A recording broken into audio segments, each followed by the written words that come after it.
Pemirsa ring tanggal kali Juni warse kali tali kali likur, wilangan kasus harian nasional tedun. Siening sayahang ring rahina sedurung nyani kantos kali talian diri.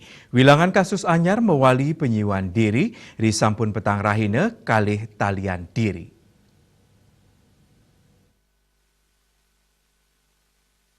Ngeninin wilangan pasien padam COVID-19 talar nincap sayang sarang araina sedurung nyani kantos tigang diri. Asa punika talar pawuhan pasien kenak nenten ngelangkungin kasus anyar. Ini punika mungguh ring penyiuan diri. Anut saking data Kementerian Kesehatan nyenayang pawuhan kasus COVID-19 siu pitungatus sieda sepat diri. Dados nyani wilangan kumulatif ipun langkungan 6 jutaan diri. Selantur nyani pasien kenak wenten siu pitungatus ulung dase sia diri. Raris pasien padam wenten 5 diri, sane ngawinang kumulatif ipun langkungan 1 seket talian diri. Daweg pandemi ngelimbak ring bulan Maret warse kali tali kali dasani lintang. Ngeninin pasien sane kanton kerawat kuningin langkungan 16 talian diri, miwah suspek wenten langkungan 3 talian diri.